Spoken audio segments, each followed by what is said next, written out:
tem um relatório muito famoso chamado Future of the Job, voltada para as competências, comportamentos e habilidades mais buscados nos próximos 5, 10 anos. O pensamento estratégico, ele precisa e deve ser disseminado desde os jovens profissionais. A curiosidade, ela tem que ser esse combustível nosso, que é o ponto de partida da criatividade, da inovação, a velocidade das mudanças e o tipo das mudanças. A gente está passando realmente por transformações em uma única geração. Então, qual que é o papel humano que é tão importante mesmo num meio tão digitalizado que é o nosso mundo de hoje? Pode ser um diferenciador competitivo, que é você entender os comportamentos e as diferentes culturas e o como que eu posso agir de forma estratégica, de forma assertiva, ainda mais se eu quero estar mergulhado num cenário global. Então sejam muito bem-vindos. Hoje a nossa conversa é com uma profissional que tem dedicado a sua carreira a desenvolver talentos e preparar os líderes do futuro. A Cibele Abuja é especialista em desenvolvimento humano, tem quase 20 anos de experiência em gestão de talentos, programas de trainees e capacitação de jovens profissionais. A Cibele é também a força por trás da Sala 20, que é um espaço criado para formar profissionais do futuro com aquelas habilidades que o mercado realmente precisa. Hoje estamos aqui para explorar quais são essas habilidades indispensáveis que precisa para crescer na carreira nos próximos anos. Cibele, seja muito bem-vinda. Olá, Christopher, muito obrigada pelo convite. Fico muito feliz de estar aqui com você para esse bate-papo sobre a questão do jovem e do futuro. Cibele, você estava comentando que você estava olhando alguns relatórios, procurando os padrões dentro da previsão do futuro. Quais são as habilidades mais demandadas hoje? Conta um pouquinho para a gente sobre isso. Pois é, a gente tem... Sempre é bom ter como base algumas estatísticas, alguns relatórios e alguns reportes fora do Brasil, fora da nossa bolha, para a gente entender qual é o movimento ou quais são as habilidades, competências que são as mais buscadas por empresas que estão relacionadas a tendências de futuro, tendências de consumo e por aí vai. E aí tem um relatório muito famoso, que saiu a versão atualizada em janeiro deste ano, ele sai a cada 2 anos, é um relatório chamado Future of the Job, e ele é emitido pelo Fórum Econômico Mundial. Ele é um relatório super extenso, ele está disponível na internet para todos de forma gratuita, e uma parte dele é voltada para as competências, comportamentos e habilidades mais buscados nos próximos 5, 10 anos. Alguns deles eu puxei para que a gente possa conversar sobre eles. E aí tem também um evento que acontece todos os anos nos Estados Unidos, em Austin, que é o SXSW, e ele tem como foco tratar tudo sobre inovação, seja inteligência artificial, tecnologia, tendências de futuro. Então, ele é um evento pró-futuro. E nessa edição, muito também se falou sobre a importância do comportamento humano, mesmo com essa enxurrada de tecnologia e inteligência artificial. Então, qual que é o papel humano, esse asset humano, que é tão importante mesmo num meio tão digitalizado que é o nosso mundo de hoje? Acho que esses 2 relatórios, para também evitar de falar vários aqui, eu acho que podem ser a base e tem mais do que conteúdo suficiente para a gente falar do que se espera de nós, profissionais, dos jovens, independente da geração, para que possamos não somente sobreviver no mercado, mas também nos destacarmos. Muito bem, estou curioso então, Sibeli, porque hoje tanto se fala de inteligência artificial que parece que é a única coisa que vai ter no futuro. Inclusive está gerando insegurança com muitos profissionais que a gente conversa no trabalho. Né? Então estou curioso para ver quais são essas habilidades humanas que vão manter a gente relevante nos anos que vêm. Vamos lá. Sibeli, você me mandou uma lista aqui, vou ir te perguntando sobre eles e você explica para a gente o que isso significa, pode ser? Combinadíssimo.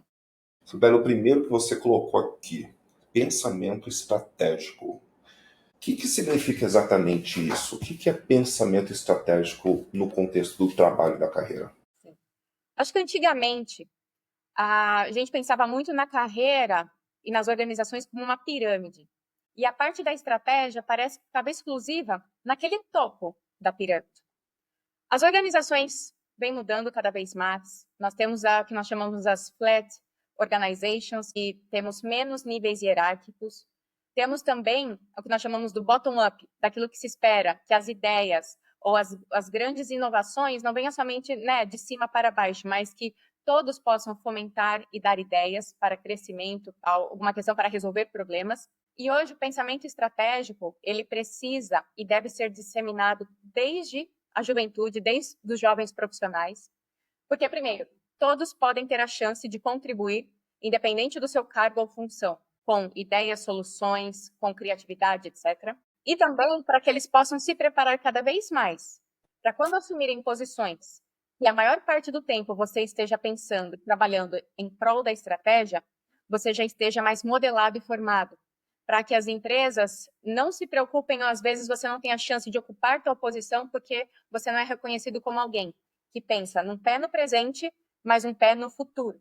E tem até uma curiosidade, que a raiz da palavra estratégia vem do grego, que é o strata. Strata é a visão da planície, quando os guerreiros estavam na parte mais alta para enxergar todo o vale, para ter uma noção do inimigo, do concorrente, digamos, do cenário de mercado, fazendo essa analogia, de todo o contexto, para que pudessem tomar as melhores decisões do ataque ou de recuo, que aí eles faziam a estratégia de guerra. Então, isso daqui é um bom paralelo para a gente ter em mente o que pode ser considerado esse pensamento estratégico. Agora, se você estiver num cargo de liderança, obviamente existe ali uma necessidade de estratégia.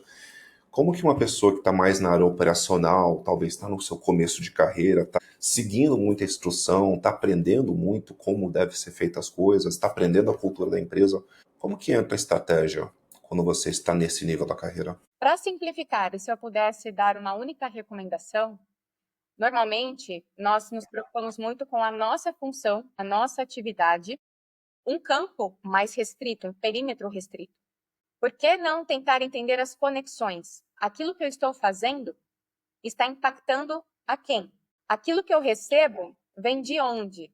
Quando eu começo a expandir e ter uma ideia de todo o fluxo, de todo o cenário, isso já é um ótimo propulsor e um primeiro passo para você tentar ampliar e começar a ter esse pensamento estratégico.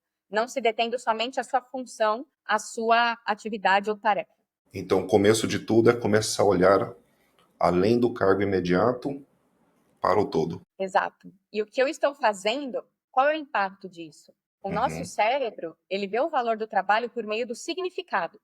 E às vezes, quando eu me detenho somente numa pequena tarefa, eu posso achar que o que eu faço não tem valor, ou eu posso até me considerar alguém que não contribui o tanto que gostaria, eu posso até isso me puxar, vai para baixo. Porém, quando eu começo a entender as relações, as conexões, o impacto do que eu faço, eu começo a perceber também um significado. Isso ajuda tanto o indivíduo para perceber o valor daquilo que ele está fazendo, investindo 10, 12 horas por dia, investindo uma carga alta semanal, e também para que ele possa expandir a visão, lembrar, né, de tentar começar a olhar ali do alto para ver todo o impacto dessa cadeia que o trabalho dele pode gerar.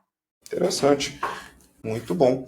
Cibele, e para quem está querendo ser estratégico, existe alguma recomendação também a se evitar para não cometer algum erro quando você está começando a explorar e desenvolver esse olhar mais estratégico? Olha, acho que aqui daria um outro podcast, talvez, mas se eu pudesse dar um único conselho, pensando um pouco mais num jovem profissional, todos nós temos a ânsia de passar o mínimo possível numa atividade mais operacional, porque às vezes nós temos a tendência de não somente nos inspirar, mas de comparar com alguém que já está num outro estágio, que está muitas vezes em outro momento, e às vezes a gente quer pular etapas, pular processo e achar que vamos conseguir trabalhar direto naquilo que é o estratégico do estratégico. Só Uhum. que para você entender o próximo passo e ter a visão do presente e futuro, é necessário você conhecer toda a operação, toda a base, toda a cadeia. Então, meu conselho é: não pule, não queime as etapas. É muito importante você começar a base, entender o contexto. Você não precisa ficar preso nela todo o tempo, porque a ideia é ter um crescimento de carreira, mas cada etapa é necessária para você ter uma visão, para você, como o RH gosta de falar muito esse termo, criar músculos para poder chegar mais preparado e trabalhar a maior parte do tempo em atividades estratégicas.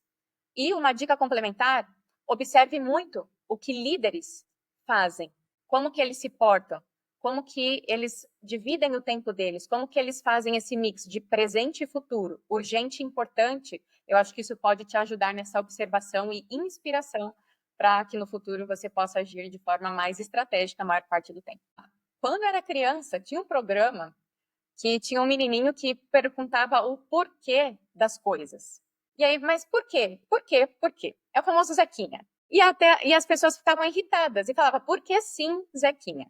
E eu falo que hoje a gente precisa de mais Zequinhas no mundo e nas empresas para que possam questionar o status quo, a questão do cenário atual, para que possam buscar melhorias, a excelência, novas formas de se fazer.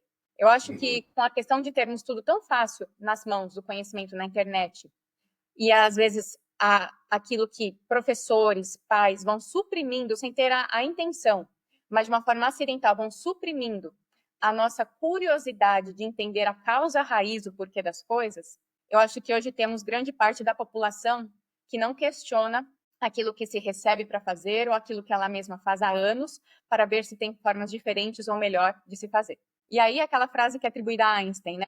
Fazendo da mesma forma, não podemos buscar ou esperar resultados diferentes, eu acho que faz muito sentido.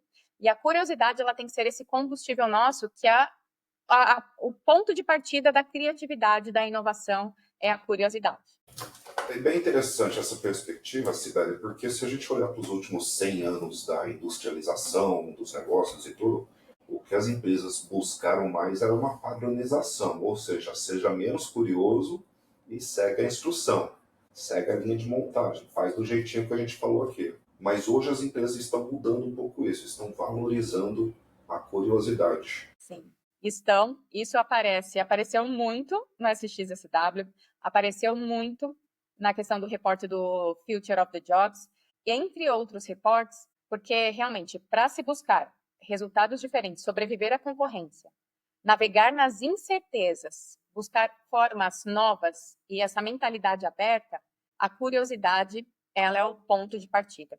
E a gente tem aquele dilema, né? A pessoa, ela nasce criativa e ela continua assim e progride assim, e eu que não nasci, me conformo com isso? Ou tem como eu desenvolver? E tem pessoas que desistem porque já disseram que tentaram, mas que acham muito difícil mudar e pensarem nessa questão da criatividade.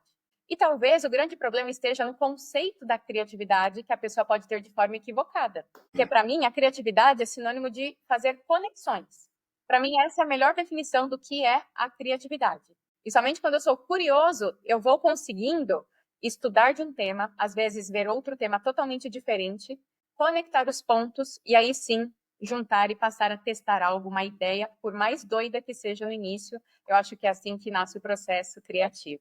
Vou voltar para a sua história do Zequinha. Né? O Zequinha era muito curioso e de vez em quando o pessoal perdia a paciência e falava, é porque é isso mesmo. Vou te pedir um conselho. Que conselho você daria para as pessoas que têm essa curiosidade, estão explorando opções, buscando inovar, mas, ao mesmo tempo, às vezes essa curiosidade não é bem recebida, se a gente não expressar ela da maneira certa, né? Que conselho você daria para a gente expressar essa curiosidade, manifestar essa curiosidade, mas sem parecer que está sendo do contra, sem parecer que está questionando a autoridade ou criando problema dentro do que já existe? Sim.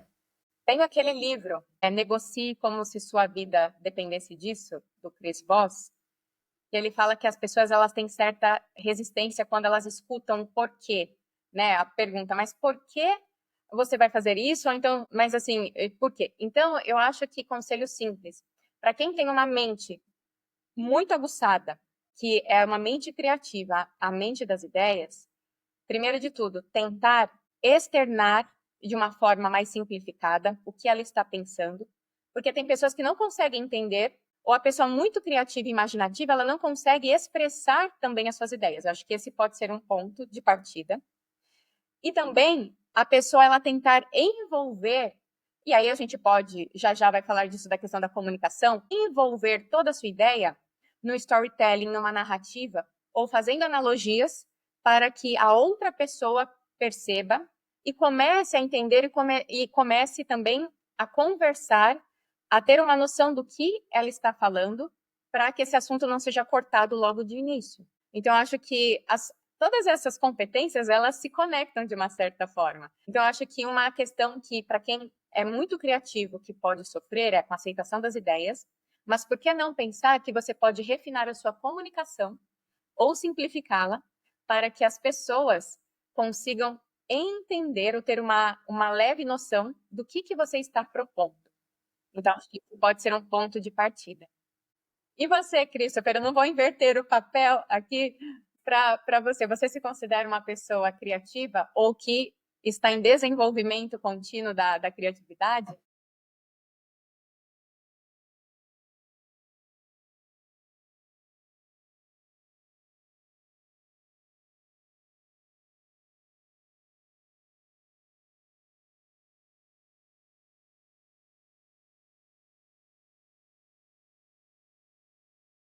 Sim.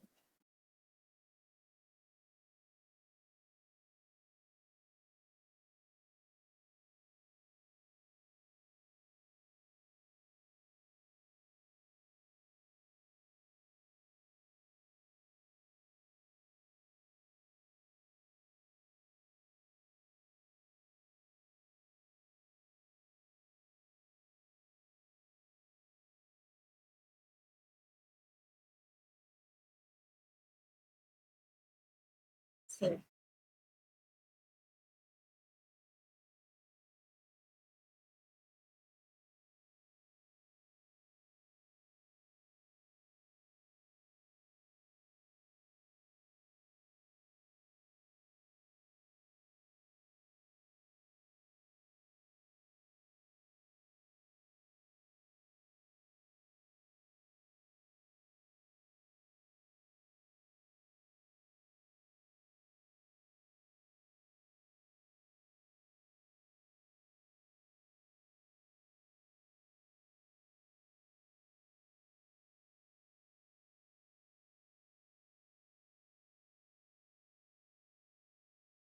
Excelente. Tanto que nós temos uma conhecida em comum, a Linda, ela costuma dizer que Elon Musk, Sam Altman, Zuckerberg, entre outros, que lançam disrupções, que lançam empresas e produtos totalmente inovadores, eram os meninos do fundão e que muitas das vezes não se encaixavam nos padrões, nas normas, nos standards e que partiram para criar aí suas próprias empresas, para seguir naquilo que eles acreditavam.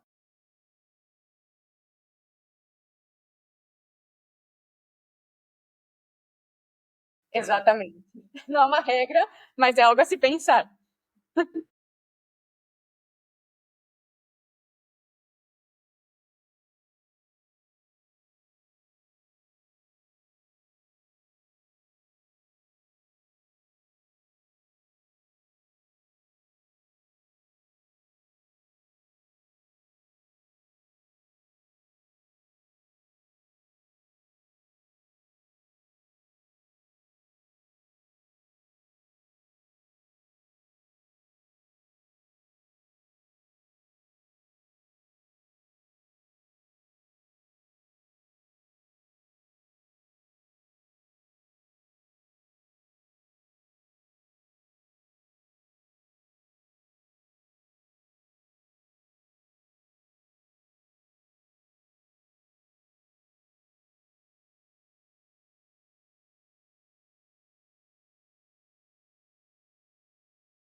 Sheila.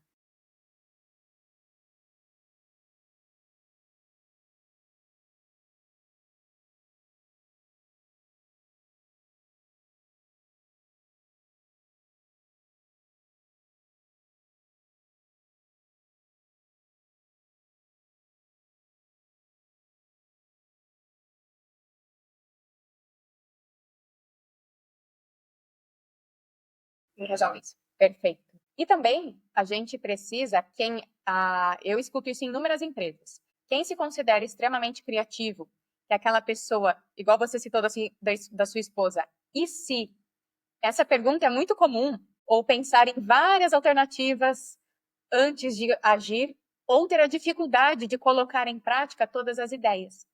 Então, o cenário ideal, a gente sempre brinca numa empresa, é ter alguém imaginativo e criativo e ter alguém bom executor, que vai puxar e extrair as ideias do papel da teoria e vai começar a planificar, a colocar em prática algo mais pragmático. Então, essa combinação perfeita, são os opostos, digamos, e às vezes a gente pensa que somente um perfil ou outro é o ideal para determinada área ou função, mas quando nós temos essa junção de perfis opostos, para mim, é o cenário ideal que eles se complementam.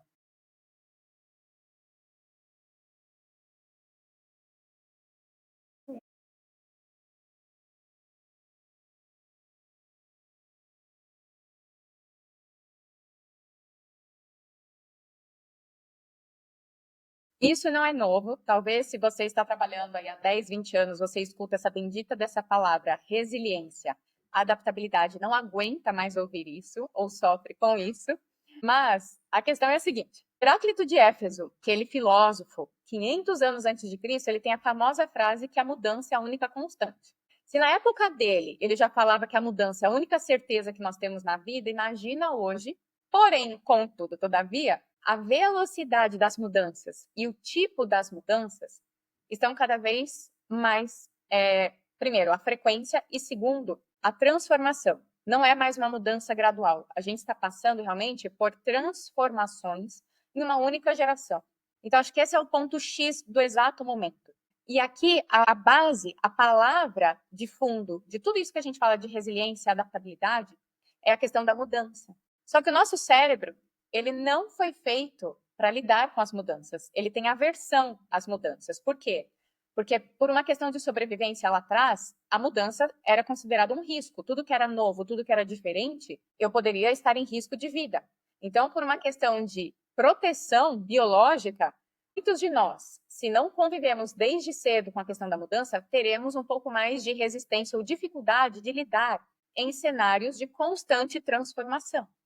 Só que a má notícia é que não temos como fugir disso, e a boa notícia é que nós temos como nos desenvolver e talvez quebrar um pouco esse sentimento de aversão, de medo, de angústia em relação às mudanças. E vem aí a adaptabilidade para nos ajudar.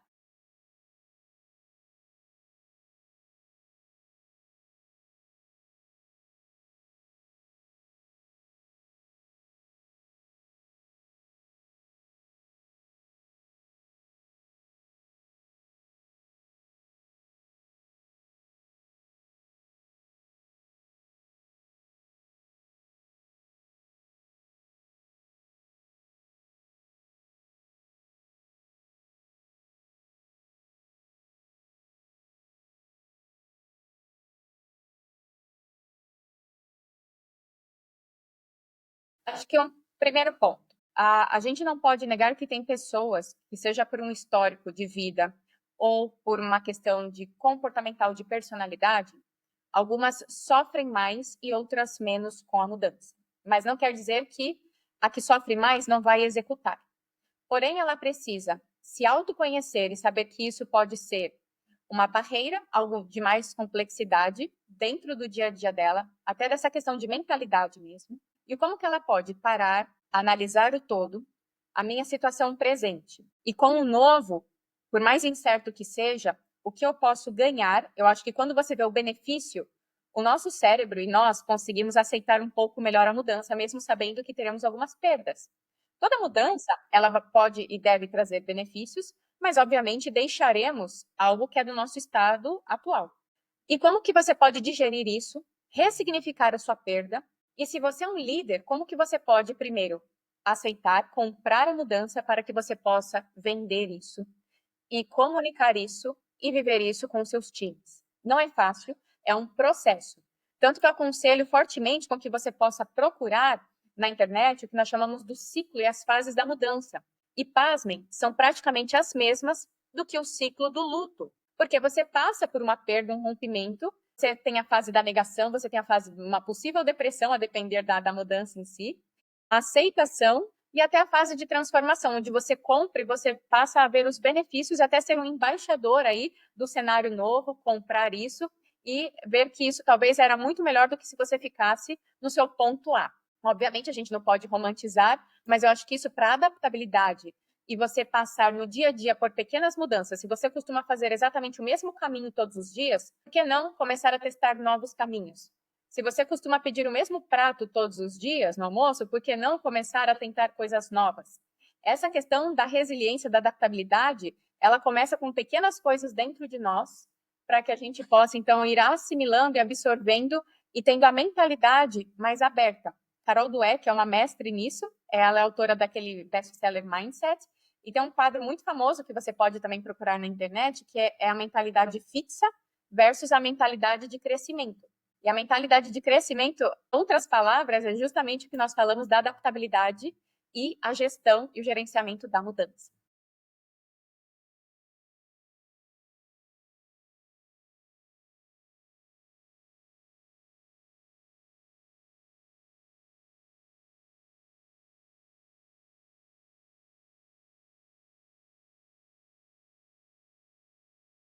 Olha, isso é para dar uma única resposta, acho que é extremamente complexo, porque cada caso pode ser um caso, mas eu falo que a maior resistência, ela está dentro de nós. E quando você começa a checar se a resistência não é você, e é algo que você não tem mais como fugir. A gente não tem mais como fugir da questão da inteligência artificial. Com isso, como que você pode gradativamente aceitar e começar a utilizá-la no seu dia a dia, na sua profissão, em outros meios, conversando com pessoas que estão também testando, isso é excelente, que cria essa conexão, essa empatia. Você poder procurar passos pequenos. A gente sempre fala que grandes mudanças começam com pequenos passos. Então, no dia a dia, incorporar, começar a utilizar as ferramentas, seja do chat GPT, de outras plataformas, geração de imagens, às vezes o lúdico, para algo muito, muito pessoal, sem grande impacto, para que você possa ter essa conexão e tentar usar o novo. Eu só dei esse exemplo com a inteligência artificial, mas a lógica serve para outros pontos, para outras áreas aí dentro da sua profissão, dentro da sua vida.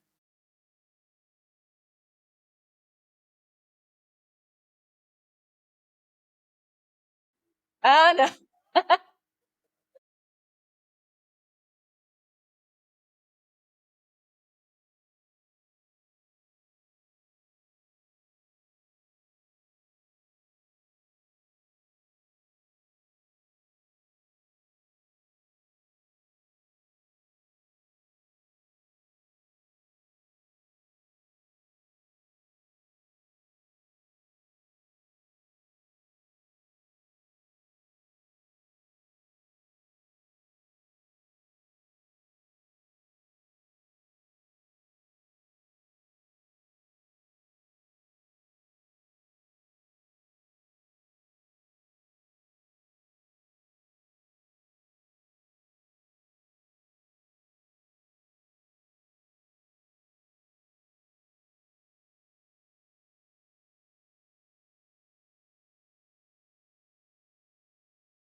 Eu acho que todos os grandes temas que foram rotulados talvez como uma moda, eles têm a sua determinada importância. Então, há anos atrás, a parte de diversidade e inclusão. tem pontos da diversidade e inclusão que são extremamente interessantes como sociedade, como empresa, para dar oportunidade para algumas pessoas, para mostrar o seu potencial, etc. Outro ponto que nos últimos anos estourou e que muitos vieram como uma modinha, a questão do ESG. Agora, a inteligência artificial, de tempos em tempos, vem formando essas ondas, principalmente no meio corporativo. E é o ponto que você falou. Muitos pegam, vão fazer porque todo mundo está fazendo, sai correndo. Sabe, vem vindo uma manada, você não sabe nem se é bom, se é ruim, mas você corre junto, porque tá todo mundo correndo e não questiona.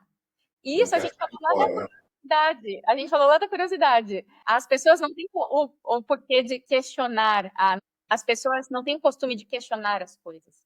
E o que você falou é essencial e conecta com tudo que o Simon Sinek fala.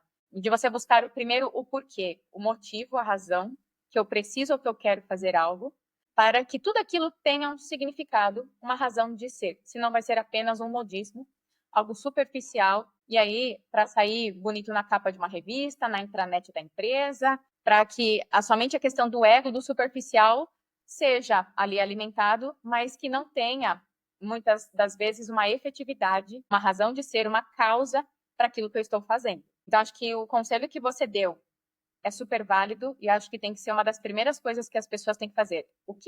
No meu caso, eu, Cibele, como treinadora, o que a inteligência artificial pode me ajudar a ser uma melhor treinadora, a otimizar meu tempo, a buscar informações de maior qualidade, a fazer a diferença nesse meio? Acho que é por essas perguntas que a gente deve começar a refletir, como você disse. Muito bem. Sibeli, a próxima habilidade que a gente tem aqui é a comunicação. E você tem quase 20 anos de carreira, né? Comunicação é um daqueles temas que parece que nunca saem desse top 10, top 5. Sempre estão muito próximo lá de cima, onde as empresas estão falando o que eles mais buscam, mais valorizam em suas equipes. Por que você acha que a comunicação continua sendo uma habilidade tão crucial? Porque é o maior problema da humanidade. É simples assim. A gente brinca que a comunicação é o maior problema. Se a gente pegar diversas catástrofes, tragédias na humanidade, a gente pode tentar discutir ou analisar mais profundamente ou filosofar que o ponto de partida estopim foi uma questão aí de comunicação. E cada vez mais ela traz desafios. Com a questão hoje do digital e a geração Z já ser uma geração que nasceu mergulhada no digital, no celular, nas mensagens de texto o tempo inteiro, do olhar para a tela e não olhar para as pessoas, pasmem, hoje pessoas, recrutadores, estão dando feedback para profissionais que eles precisam ter maior contato visual para que tenham sucesso numa próxima entrevista. É o básico, que talvez na nossa geração, esse não era um feedback que se dava com tanta frequência, a não ser uma pessoa com extrema timidez, com algum outro ponto. Mas a comunicação, ela é, primeiro de tudo, ela é um guarda-chuva muito grande. Ela tem vários eixos. E segundo, conforme a gente vai avançando, conforme as gerações vão passando nesse exato momento, nós temos alguns desafios com a comunicação que talvez não eram os mesmos da década de 70, de 80, 90. Então, acho que, primeiro de tudo, vale a pena a gente identificar o que em comunicação pode estar sendo o meu e o seu problema, ou os desafios das empresas, e como tratá-los de uma forma eficaz, de uma forma inteligente. Então, eu acho que esse é o primeiro ponto a se falar em comunicação. É um tema extremamente amplo. Daria aí uma novela de podcasts para a gente falar cada dia de um subtema, mas eu acho que isso nunca vai sair dos top 5, top 10 da lista das necessidades das empresas e de outros focos. Sibeli, você falou agora da geração Z e de algumas habilidades, né? O pessoal cresceu já conectado. É uma diferença muito interessante, né? Eu trabalho com algumas pessoas mais sênior e essas pessoas têm muito receio de se ver em câmera, né? Existe ainda uma certa dificuldade, enquanto muitos dos jovens que a gente trabalha já não têm, estão acostumados, já cresceram postando a vida deles online, né? Mas surgem algumas outras tendências, alguns outros vícios que acabam por atrapalhar, né? Como você comentou, é não olhar para a câmera, ficar olhando no celular. A gente fala muito sobre escutativa. E eu procuro definir a escutativa como você demonstrar ativamente que você está escutando. Claro que a escutativa tem outras definições, mas eu escolho essa porque é muito comum A gente está lidando com alguém e a pessoa está de fato ouvindo, mas não está demonstrando isso ativamente. Então ela está olhando para o celular, está olhando para o computador, está olhando para alguma outra coisa, está te ouvindo. Não é que ela não está te ouvindo, mas não tem o hábito de demonstrar isso ativamente. E como você citou no exemplo da entrevista, isso acaba prejudicando a pessoa. Para essa geração que está entrando, para quem está entrando, quando a gente fala de comunicação, é um assunto muito amplo. Se você tivesse que escolher as top 3, vamos supor, situações em que você fala, olha, foca nesses 3 aqui que você já vai estar bem encaminhado. Quais são os 3 tipos ou 3 ambientes de comunicação que você recomendaria para esses jovens que estão entrando no mercado de trabalho, estão em início de carreira, procurando se estabelecer? Primeiro deles, a questão da comunicação oral. A comunicação oral ela é necessária, independente se você está no seu virtual ou se você está face a face com outra pessoa. A comunicação oral, por enquanto, ela é uma talvez daquilo que a inteligência artificial ainda não consegue substituir, ou pelo menos nesse no face a face. Eu acho que isso é o que vai dar autoridade e credibilidade e o que vai te fazer ser reconhecido e valorizado no seu dia a dia. Então, a comunicação oral, pensando na forma da sua fluidez, da sua oratória, a parte de se cuidar muito com a questão de gírias ou com vocabulário, que se você estiver num ambiente com pessoas de outra geração, onde elas não poderão entender aquilo que você está falando, eu acho que esse é um ponto a se levar em consideração. O outro ponto é a sua comunicação não verbal, a sua comunicação em seu corpo, que vai ao encontro do que você falou da escutativa, é você demonstrar ativamente que você está escutando. Então, contato visual, a questão de você não interromper, sem ter a questão daquela necessidade, porque tem pessoas extremamente extrovertidas que interrompem com muita frequência. A questão de você demonstrar o interesse, de você parafrasear, reforçar se aquilo que foi dito faz sentido, se é exatamente isso que você compreendeu. E, por último, eu falaria, estamos num mundo global. Pode ser que você trabalhe numa empresa multinacional ou numa empresa um pouco menor, que não tem tantas relações assim, mas os idiomas, eles podem te abrir portas e te levar a lugares que talvez falando uma única língua ou não investindo em potencializar e melhorar o seu idioma, talvez isso pode bloquear em algum momento a sua carreira e você se arrependa. Então, eu deixei anotado que eu vi ontem uma frase do antigo presidente das Nações Unidas, da United Nations. Ele disse assim: se você não fala outro idioma, você não vai a lugar nenhum. Então, eu acho que esse é um ponto que para o jovem é fundamental. Às vezes você pensa que você sabe idioma porque estudou numa escola bilíngue, mas cheque se você consegue se comunicar, se fazer entendido e entender os outros com a questão do seu idioma. Isso de checar é interessante, né? Porque o inglês que se aprende numa escola ou numa escola bilíngue é o inglês de um jovem, de um adolescente. Né? Não é o inglês de um profissional dentro de um contexto profissional. Acho que até a gente, né, existe jargão que é próprio de diferentes áreas, até a gente que é fluente no próprio idioma, quando começa a entrar numa área técnica, não saberia se expressar, não saberia que são certos termos, quanto mais num outro idioma. Né? Aproveitando esse gancho então de aprender o idioma, o que você recomenda hoje? Qual é a maneira mais eficiente? Vamos supor, hoje em dia no Brasil a maioria das pessoas tem alguma base de inglês. Já estudou alguma vez na escola, no cursinho? Como dar aquele salto então para atingir pelo menos a proficiência, onde você consegue usar aquilo no ambiente profissional? Olha, aqui eu já vou fazer um gancho, dar um spoiler da última competência e habilidade que nós vamos falar, que é a mentalidade de aprendizagem contínua, você aproveitar todo o tempo que você tem para focar naquilo que é a sua prioridade. Então, se eu vou ver um filme, uma série no Netflix, por que não colocar em inglês, com legenda em inglês? Se eu estou aprendendo inglês, eu quero deixar cada vez mais vivo, porque quando você está mergulhado naquele ecossistema, você aprende mais rápido e melhor. Então, tentar fazer as suas leituras, artigos, baixar blogs, ou então assinar newsletters, que seja naquilo que você tem como prioridade se desenvolver e conectar.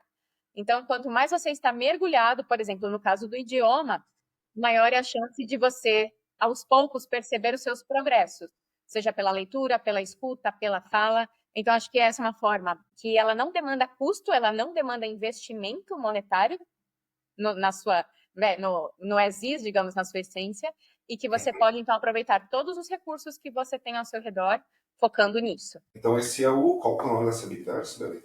Adaptabilidade, passa por vários nomes, então você pode tanto falar mentalidade de aprendizagem contínua, no inglês, uma expressão muito usada, lifelong learning, ou então agora, que apareceu no último SXSW, o learn it all. É você estar consciente, sair daquele seu modo automático, que só te coloca em uma fria, que é muito extremamente danoso para você.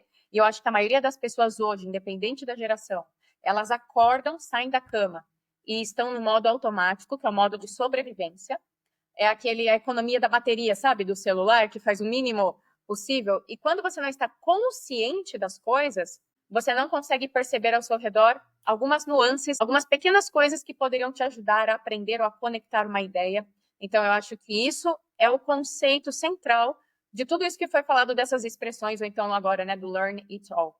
É você estar com o radarzinho ligado o tempo inteiro e conectar. Puxa, a conversa que eu tive com essa senhora no ônibus pode fazer sentido, eu posso trazer isso e comentar isso numa reunião, posso fazer essa analogia, e aí você pode ir conectando os pontos. Muito bom. Eu achando curioso o nome Learn It All, porque existe no inglês uma expressão que se chama Know It All. Know It All é aquela pessoa sabichona, sabe aquela pessoa que sabe tudo? Você não consegue ensinar nada que ela já fala, já sabe, não, porque eu já isso, já aquilo. Ou seja, é exatamente o contrário. O Know It All já sabe tudo, não quer aprender, não aceita nada que você tenta ensinar. E o Learn It All, ele inverte isso completamente. Você já tem aquela atitude de estar sempre aprendendo, né? Always be learning e procurando tantas habilidades que a gente falou aqui, né? Ter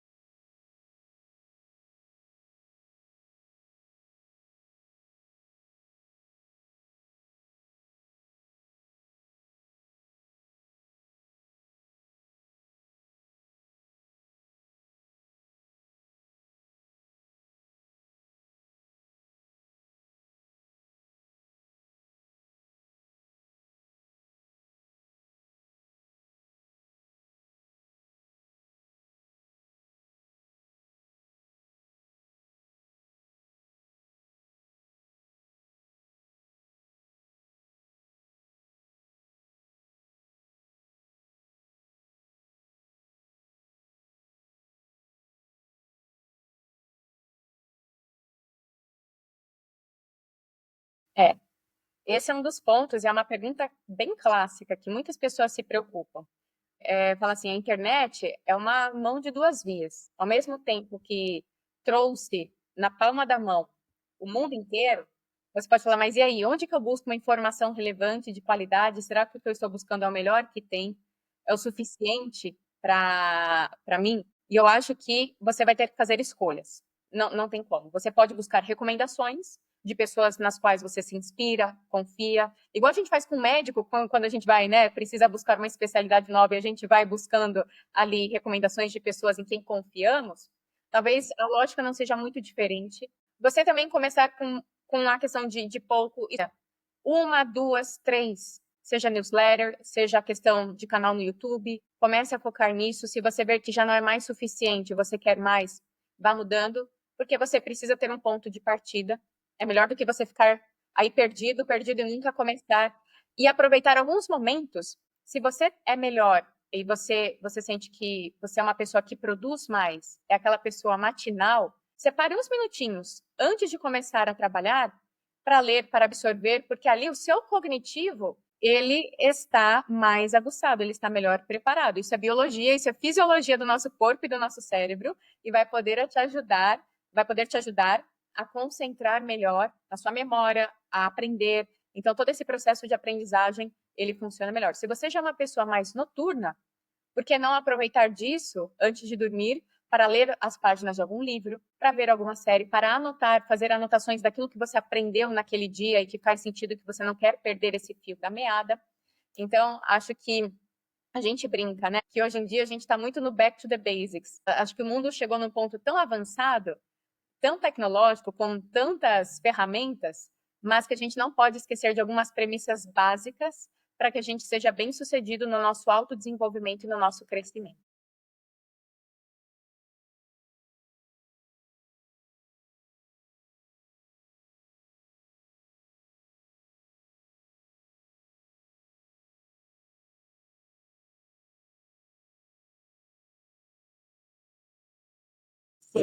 Para mim, o coração dessa questão do Learn It All é você estar o dia consciente, sair desse modo automático que muitos de nós passamos aí dias e semanas, você ser intencional e saber onde você quer chegar. Então, se você sabe o seu presente e qual que é o próximo passo de futuro, nem que você não tenha uma visão tão grande, mas você vai saber fazer escolhas ou priorizar quais os temas que eu vou focar para aprender, para me dedicar, para investir, para que eu possa sair do ponto A e chegar no ponto B que eu desejo. Esse é um ponto fascinante, Sibeli. Nosso cérebro ele tem uma função, né, que é a percepção seletiva, né? E que isso que você acabou de falar, né? Você saber onde você quer chegar, ele ativa esse modo no cérebro, você começa a reconhecer quais são as coisas que contribuem para essa jornada. Senão a gente fica igual na história da Alice no País das Maravilhas, né? Se você não sabe onde quer chegar, qualquer caminho serve. Meio Acho que certo. dentro do aprendizado, se você não sabe onde quer chegar, aprende qualquer coisa, está tudo valendo, né? Mas se você tem uma visão clara de onde você busca chegar, começa a ficar um pouco mais claro o que vai contribuir para essa jornada e você pode incorporar isso ao seu dia a dia de maneira constante. Exato. E esse é um conselho que está sendo bem disseminado com pessoas extremamente sêniores, líderes já bem-sucedidos, mas que ainda tem lenha para queimar com toda certeza, porque lá atrás, algumas décadas atrás, a questão de aprendizado, ela terminava, você sentia que você havia concluído a sua missão numa faculdade, numa pós-graduação, e depois era você dar e entregar aquilo que você tinha. Só que hoje, se a gente não abastecer as entradas e as saídas, vai ter uma hora que nós não vamos ter mais o que contribuir. E a Gartner acabou de lançar um estudo e uma provocação. Eu li hoje cedo, achei interessantíssimo. Que ela falava assim, ela era direcionada para RHs, e falava assim, RH, vocês são chamados de business partners. Vocês são convidados para reuniões estratégicas o tempo inteiro. Porém, qual é o conhecimento exclusivo que você está dando em determinadas reuniões que estão fazendo a diferença? Ou então, se você não estivesse naquela reunião e não tivesse dado aquilo que você tem, que algo poderia descarrilhar, né? Algo poderia não ir bem. Ou seja, isso vale não somente para RH. O que nós estamos trazendo de novo? Qual é o conhecimento que estamos dando que faz a diferença? E a gente só consegue isso se a gente tem a humildade de reconhecer momentos seremos aprendizes e momentos seremos experts a compartilhar e ensinar as outras pessoas. Muito bom. Sibeli, você tem muita experiência trabalhando com empresas nacionais, tanto na sua carreira quanto hoje, seus treinamentos e desenvolvimentos. E hoje a gente percebe que as carreiras são cada vez mais globais. Mesmo você estando no Brasil, mesmo você trabalhando numa empresa na sua cidade ou na região, a maioria das empresas hoje estão cada vez mais globalizadas. Você pode estar aqui no Brasil trabalhando para uma empresa estrangeira ou uma empresa brasileira, mas que tem estrangeiros trabalhando aqui. Então, esse fator hoje, você não pode mais ser um profissional regional, você precisa ser um profissional global. Quais são os conselhos que você daria para os jovens que estão entrando no mercado de trabalho para considerar essa necessidade e se desenvolver da melhor maneira nesse sentido? Sim. A maioria dos jovens, eu entendo que não tiveram a chance de ter uma infância global ou experiências em outros países. Isso é a maioria da população.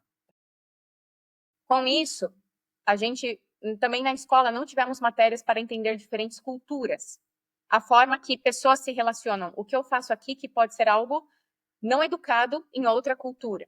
Ele é um tema que é tão velado, são poucos holofotes que são dados, mas que é um tema extremamente importante e que pode ser um diferenciador competitivo na carreira de um jovem hoje, que é você entender os comportamentos e as diferentes culturas e o como que eu posso agir de forma estratégica, de forma assertiva, ainda mais se eu quero estar mergulhado num cenário global e sem precisar sair do Brasil. Então, nós temos, por exemplo, um estudioso chamado Richard Lewis, lá da década de 70 e 80, que tem obras falando sobre diferenças culturais. Acho que você tem recomendações excelentes a dar também nesse aspecto. E com isso, você vai poder ser o melhor profissional que vai poder navegar, além do idioma que nós falamos, mas entender como que às vezes, uma mentalidade, um mindset funciona quando eu vou lidar com o francês, com o belga, que eu lidei por vários anos, eles não vão ter o medo de entrar no conflito. O conflito é para resolver um problema. Nós, brasileiros, nós tememos conflito na nossa cultura. Mas depois que eu resolvi o conflito, eles vão me chamar para almoçar, vão me pagar um café, tá tudo certo, quando nós, brasileiros, às vezes, estaríamos ressentidos ou precisando do nosso tempo para voltar ao normal. Esse é somente um exemplo simples, mas o como que é importante quando eu conheço e reconheço essas diferenças culturais. Esse é um ponto. O idioma que nós já falamos, com certeza, é outro ponto, porque a comunicação no ambiente global, ela é chave.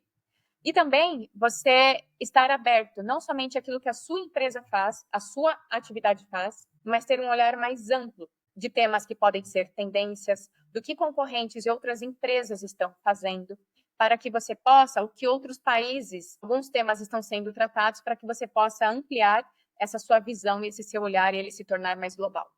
Muito interessante. Existe um outro livro recente chamado Culture Map. Também é uma evolução do trabalho do Lewis, embute também as dimensões culturais. E é muito interessante algumas das dimensões, como lidar com conflito quando a gente discorda de alguma coisa, a atitude das pessoas em relação à liderança, né, à autoridade. Existe algumas culturas onde o seu chefe é um semideus, você não vai questionar, você vai fazer o que ele fala, e tem outros em que você vai discutir, questionar de igual para igual. Né? E eu, dentro do meu trabalho, já viajei muito e já cometi algumas gafes, inclusive nesse processo de aprender sobre culturas. Eu lembro de uma vez que eu estava na Etiópia e eu precisava pegar um táxi para algum lugar e o cara claramente cobrou acima do que tinha que ser. Mas eu pensei, normal, faz parte. Eu fui negociar com ele, só que eu usei um tom muito agressivo, né, porque eu estava vindo de um país onde era assim que se conduzia. Você bate boca, resolve no final. Mas este senhor, ele rapidamente se ofendeu e falou, não, então você buscou outro carro. Entrou no carro dele e foi embora. Não quis nem mais conversar comigo, não era nem tática nem nada, é simplesmente a maneira, a assertividade que eu usei na negociação, na cultura dele era uma coisa ofensiva. Então, a importância da gente saber entender essas dimensões, como que elas se manifestam de forma diferente nas culturas e usar da maneira certa em cada cultura. Exatamente. É uma dica que talvez você não vai escutar em muitos locais, mas para nós que estamos alguns anos nesse cenário global, com diferentes empresas, é algo que eu gostaria de ter ouvido talvez há 10, 15 anos atrás. Como que foi a sua experiência dentro da sua vida profissional, descobrindo essas culturas, essas variações? Descobrindo isso na prática, apanhando, né, o caminho das pedras. Ele é muito bom porque você grava, fica uma experiência para você, mas talvez se eu já tivesse ouvido ou estudado ou reconhecido a questão das diferenças culturais quando eu era bem mais jovem, eu acho que eu teria sido mais assertiva. E às vezes as conexões dentro da empresa ou algumas oportunidades poderiam ter sido até diferentes. Não reclamo, pelo contrário, sou muito grata por tudo que vivi mesmo nesse caminho das pedras, mas quem sabe, a gente nunca sabe. Então, quanto mais estamos munidos de informação, conselhos, alguns pontos, toma cuidado com isso, eu não preciso ter alguém que me mastigue tudo e me dê mastigado, não é isso. Mas talvez alguns conselhos fazem a diferença. E se você é jovem, não despreze conselhos, porque às vezes temos a tentação de cair naquela armadilha que não, eu já tenho meus 20 anos, meus 25, não preciso ouvir nada, eu vou descobrir por mim mesmo. Então, não abra mão de alguns dos conselhos, porque eles podem ser úteis para você também. Muito legal. Sibeli, eu acredito que a Sala 20 nasce disso tudo, né? Do que você aprendeu no caminho das pedras, não só pela vivência na sua carreira, quanto os estudos. Você é uma pessoa que tem uma curiosidade intelectual muito grande, está sempre estudando, trazendo coisas novas. E hoje você tem a Sala 20. Você ensina para outras pessoas aquilo que você talvez gostasse de ter aprendido lá atrás. Conta um pouquinho mais sobre a Sala 20. Sim. A Sala 20, ela nasceu porque eu passei a escutar muito, em especial pós-pandemia, das pessoas reclamando da nova geração entrando nas empresas. Mas não é nenhuma novidade, isso aconteceu em todas as gerações, isso acontece, porque cada geração tem suas marcas, tem as suas singularidades, então uma é diferente da outra. Então, tudo que é diferente pode causar um certo conflito. Então, essa é a primeira premissa. Só que eu pensei, poxa, qual que é o meu legado se eu só ficar também me juntando aos que reclamam? Como que a nova geração, já que eles serão os líderes de amanhã, como que as empresas sobreviverão e poderão se diferenciar vindo dessa nova safra de profissionais? Então, ao invés de reclamar, por que não juntarmos e nos especializarmos para treinar, capacitar e desenvolver em temas que dentro das casas, das escolas e até mesmo das faculdades, esses temas sobre comportamento, eles não são tão popularizados ou ensinados. Então, toda missão tem um ponto emocional, né? Tem algo que nos conecta a alguma emoção. Então, esse é o lado romântico, essa é a emoção, o storytelling da Sala 20, mas que na prática é preparar os jovens para que estejam totalmente, ou em grande parte, acho que totalmente é muita pretensão, mas em grande parte, preparados para lidar com esses desafios. Porque pode ser que muito em breve eles já assumam posições de liderança, posições estratégicas e o como fazer. E pensando também do lado da empresa, porque nós conhecemos as necessidades das empresas. Nós não acreditamos que a empresa tem que se adaptar 100% à geração Z. Mas como que nós podemos tirar o valor de um lado e de outro para que tenhamos aí um blend muito bom em relação às gerações e aos próximos profissionais que estão sendo formados. Muito bem. E, Sibeli, a gente tem hoje, quem contrata o seu serviço, na verdade, são as empresas, né? Não são os próprios jovens. As empresas que estão buscando cada vez mais investir nessa nova geração, desenvolver eles. O que a empresa ganha com isso? Por que as empresas hoje se preocupam tanto em investir em suas equipes, investir nos seus jovens? Acho que há uns 10, 15 anos, quando programas de trainee no Brasil, em especial, programas de estágio, estavam ali nos holofotes, muito se falava também em desenvolvê-los, capacitá-los. Então, há 15, 20 anos atrás, nós estávamos tendo essa onda. Depois, com o cenário econômico do Brasil, questão de Covid, questão de outras mudanças, algumas empresas passaram a ter outras prioridades, mas nós percebemos que agora tudo isso está voltando. E se nós não tivermos pessoas, facilitadores e empresas especializadas nesse público no jovem que se conecta com ele, mas que se conecta com a necessidade das empresas, talvez seja um investimento que não seja tão efetivo assim. Treinamento, desenvolvimento é um investimento. Então, o nosso papel é tentar ser um player muito especializado para que as empresas possam confiar e trabalhar com especialistas na geração e nos temas para formar e transformar comportamentos nos jovens. Muito bem.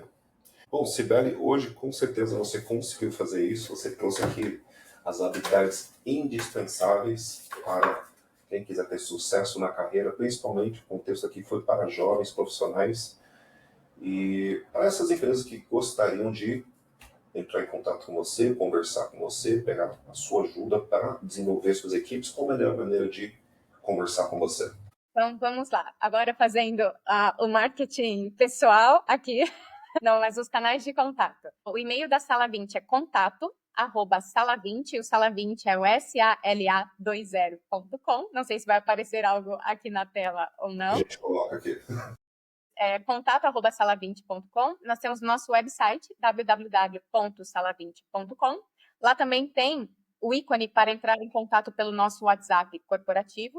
E nós temos também a página no LinkedIn, Sala 20, e a página no Instagram, Sou Sala 20. Então, é o Omnichannel que tem que estar ali atuando e que em todos os canais, com certa frequência, nós disponibilizamos conteúdos de qualidade, estudos, pesquisas, curiosidades, aquilo que é uma tendência, para que a gente possa também disseminar conteúdos voltados para essa geração e para este tema. Muito bem.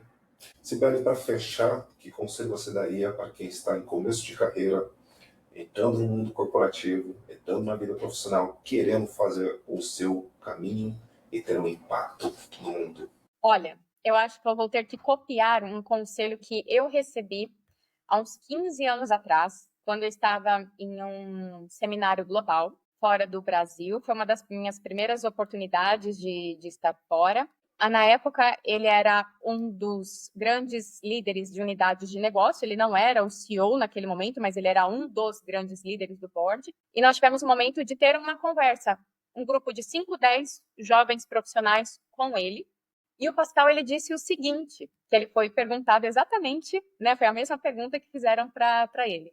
E ele falou, olha, se eu fosse um jovem hoje, eu focaria como primeiro passo, com meus 20 anos, a buscar conhecimento e embasamento técnico que me desse credibilidade, realmente que me desse consistência, para que eu pudesse começar a ser reconhecido pelo meu líder, por pessoas ao meu redor, por algo que dentro de mim eu consegui entregar e que fosse algo percebido como um valor para a empresa. Segundo ponto, eu começaria a me desenvolver em liderança antes de ser um líder, a entender de gente, entender do comportamento humano, entender dessas nuances subjetivas do ecossistema de pessoas, para que eu pudesse estar preparado quando uma oportunidade surgisse, sem que eu sofresse tanto, e também para ver se eu teria o interesse de ser líder. E o terceiro ponto, por volta dos meus 30 anos, comece a pensar em visão de futuro, visão estratégica, tendências, novos produtos, novos serviços, porque é isso que vai te impulsionar e que você poderá um dia chegar a uma posição de altíssima liderança, de estratégia, para você ser reconhecido pela sua capacidade visionária. Então, esses 3 pontos me marcaram e eu tento repassar isso, eu tento viver isso, mas eu tento repassar isso também sempre que eu tenho oportunidade. Muito bem. Sibeli, muito obrigado por compartilhar conosco hoje a sua visão, por trazer essas informações, por compilar esses relatórios para ajudar a gente a digerir eles e entender melhor. E obrigado pela participação aqui. A gente vai ter que chamar você de volta porque acho que surgiu muitos assuntos interessantes que dá para explorar muito mais. Eu que agradeço, Christopher. Muito obrigada pela oportunidade, pelo convite.